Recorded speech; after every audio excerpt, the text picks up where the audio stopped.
Hello mga ka-beauties! So today, as you see my family, family na ko tanan. So I have 3 boys and 1 girl. So this is how beautiful they are. So we're going to church today. So para namo sa ako husband, whatever schedule we may have on Sundays, wala lain pinaka-importante nga schedule kung dili ang pagsimba o pag-adto sa Ginoo. So because we believe in Proverbs 22:6 that start children off on the way they should go, and even when they are old, they will not turn from it. So after we go to church, namayabas pa mi diri, aligri kay mi diring lugar, so together with our family, a very simple bonding. So bahalag dili ta rich in material and money, basta ang importante is rich ta with love and support with each other, so ingana ang ako family, so this is how I train my beautiful children. So nangutan pa mi diri, so gitagaan pa mi ni ate og mga utanon nang wa mig agbati, so og talong. So a simple kulitan with my Adrian. So kaniman jud ako Adrian, my second child.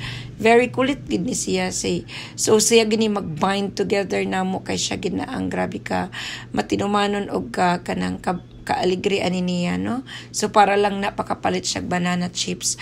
So after that, a simple kulitan. So padulong nami, haggard na kay mig mga nong. So padulong nami for our lunch. So our daddy surprise us and treat us at kanang simple ragod nga itulyokan diha sa Carmen, tag 199 per head, so kira kaayo. So ingana man jud mi every Sunday. So nag-enjoy ra sad ang mga kids, so busog ra sad sila kaayo. So nagay mi nag-dinner ani nga time, so ako mo ay nag-enjoy pag maayo sa seafood kay si Inday is allergic gid na siya, bisag isa ka shrimp lang ang makaon. So gawas gid na iya allergy on niya. Si Adrian dili siya sa shrimp kay maghazol siya og magpanit na ay mga lain pagkaon.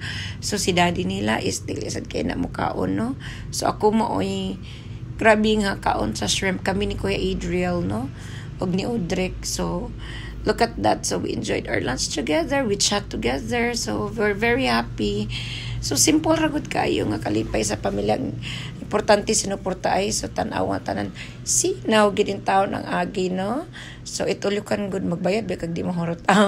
We went home with fullness of love and happiness in our hearts.